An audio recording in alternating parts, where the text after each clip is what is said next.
vamos a hablar con Francisco Salles, que es economista ecuatoriano, para que nos cuente un poquito la experiencia que ellos han vivido, porque Ecuador lo implementó y lo vive en estos días. Señor Francisco Salles, un gusto saludarlo. Paulo Vilouta y Nuria Am, aquí desde Buenos Aires. ¿Cómo le va?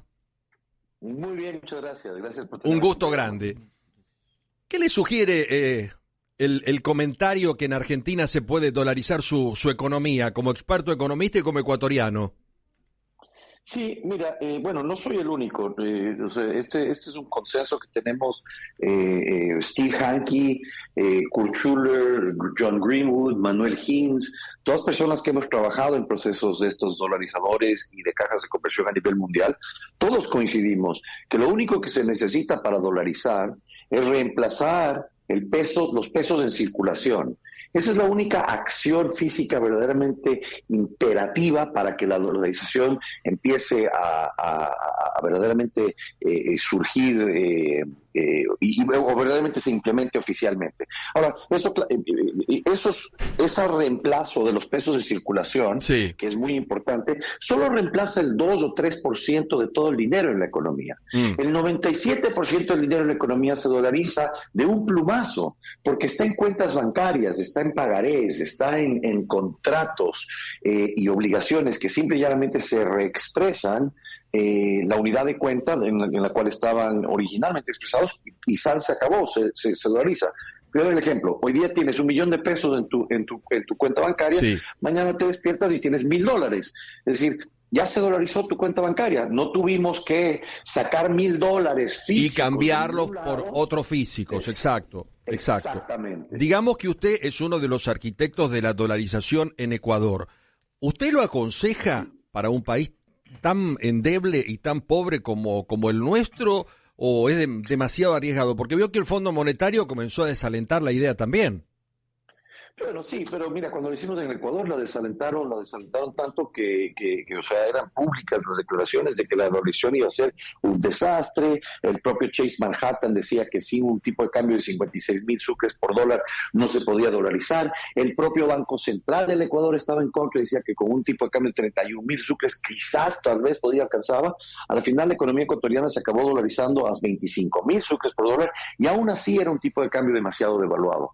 Luego de 6 meses de implementada la dolarización en el Ecuador, Stanley Fischer del propio Fondo Monetario Internacional en un discurso dice que ellos no apoyaban la dolarización, pensaban que iba a ser un desastre, pero que el éxito ha sido tan rotundo que ellos no tienen explicación por qué no lo apoyaron antes. En el propio Stanley Fischer del Fondo Monetario, ahí tengo las citas para que podamos darse a Gita Gopinath o a cualquiera en el Fondo Monetario Internacional, ellos entienden la fortaleza de esta medida. Y en la otra pregunta sobre si yo la recomiendo para países como Argentina, absoluta y totalmente. Son los países que más necesitan una dolarización por la falta de institucionalidad, especialmente en el manejo de lo monetario. La dolarización, ¿qué es? Es una medida de justicia. Le devuelve el dinero a la gente. Hoy por hoy hay un intermediario entre los dólares y los ciudadanos. El intermediario es un banco central. Y ese banco central no está haciendo a la gente más rica, no está bajando los costos de transacción en la economía, está haciendo la economía más difícil para transar y está introduciendo inflación. ¿A quién afecta la inflación? A los más pobres. Sin dolarización, los que sufren son los que no tienen acceso a dólares, que son la gente que vive día a día solamente con el peso. La dolarización es una medida moral. Sales, soy Nuria Am, buen día. ¿Cómo se hace para dolarizar si no hay dólares? ¿Todavía tenemos reservas negativas en el central? No, las reservas en el central son positivas a nivel bruto. Lo que tú estás refiriendo es las reservas netas, que no es un dato contabilizado, es un dato estimado por los economistas y cada uno tiene su fórmula de estimar si las reservas son positivas o son reservas netas son positivas o negativas. De hecho, las indicaciones del Fondo Monetario Internacional sobre cómo calcular reservas netas son extremadamente vagas y muy difíciles entonces cada uno tiene su propio cálculo.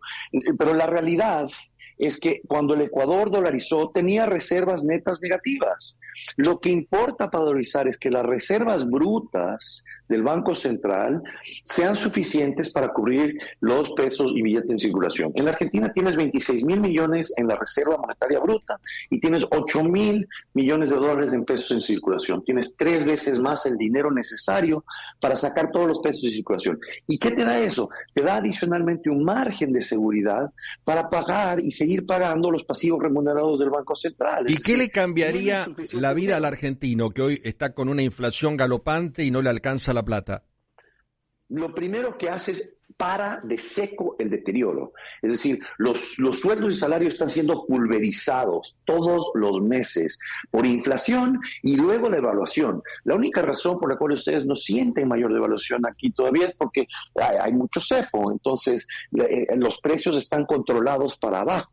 Pero la sentimos, la sentimos tremendamente la devaluación. Nuestros salarios se han devaluado muy, pero muy para abajo. El tema es que nosotros pasaríamos, el que gana, no sé, 10.000 pesos, pasaría a ganar $10 claro. En Argentina. Correcto, y eso es desgraciadamente lo que va a acabar pasando si es que no hacen medidas correctivas. Ahora, si se dolariza a un tipo de cambio alto, sí, ustedes van a decir, caramba, o sea, los dólares quedaron en 150, en 120. Esto es lo mismo que pasó en Ecuador, esto es lo mismo que hemos visto en muchos otros países, es decir, el proceso económico los está pulverizando, la dolarización paraliza esa pulverización y lo que hace es que los salarios empiezan a subir. En el Ecuador hoy por hoy es el país el número 4, los salarios mínimos en Latinoamérica. Ecuador es el cuarto país en toda Latinoamérica.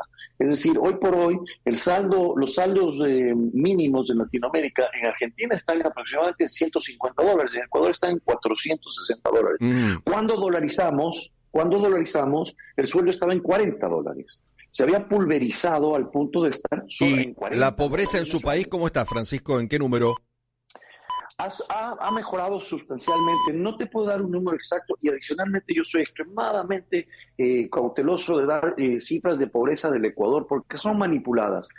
Fueron unos índices creados por Rafael Correa en el cual te daba la impresión de que el Ecuador estaba en pleno empleo. El Ecuador no tiene pleno empleo. El Ecuador es un país pobre, con muchísimo subempleo, pero te puedo dar otro dato. Por ejemplo, antes de la dolarización, 2 millones de ecuatorianos emigraron por la crisis financiera. Los ecuatorianos hoy, y emigraban a España y emigraban a muchos lugares. Hoy por hoy los ecuatorianos compran departamentos en Madrid. Entonces, el impacto de la dolarización es que inmediatamente estabiliza el país y desacopla al sector privado del sector político. El sector político ya no incide. Hoy por hoy, ¿qué porcentaje de su tiempo pasan ustedes pensando en la inflación, la devaluación? Todo el día. Todo el día. Entonces, si mañana les decimos, ¿sabes qué? Ya estás dolarizado, así que ya no va a haber afectación a tus salarios y tus ahorros, el poder de los políticos baja. Ellos ya no tienen ningún poder en tu bolsillo, entonces les quitas poder político les quitas poder, capital político a los legisladores, a todo el andamiaje del gobierno, que hoy por hoy contamina el cálculo económico. Entonces el sector privado se desacopla e inmediatamente el sector privado por su propia dinámica se reactiva. En el Ecuador los depósitos no han parado de subir desde la dolarización. El Ecuador es hoy por hoy el mayor exportador de camarón en el mundo. 1 de 5 camarones que se consumen en el mundo vienen del Ecuador. Un commodity que adicionalmente la gente diría, en un país dolarizado, tú no puedes mantener la competitividad si tus socios o no socios empiezan a devaluarte, ¿verdad? Francisco, le agradezco este contacto y lo vamos a ir molestando para que nos vaya explicando, siendo usted uno de los arquitectos de la dolarización en Ecuador y sacarnos dudas si esto progresa aquí en la Argentina. Le mandamos un fuerte abrazo. Igualmente, gracias. Gracias, caballero. Francisco Salles, economista ecuatoriano.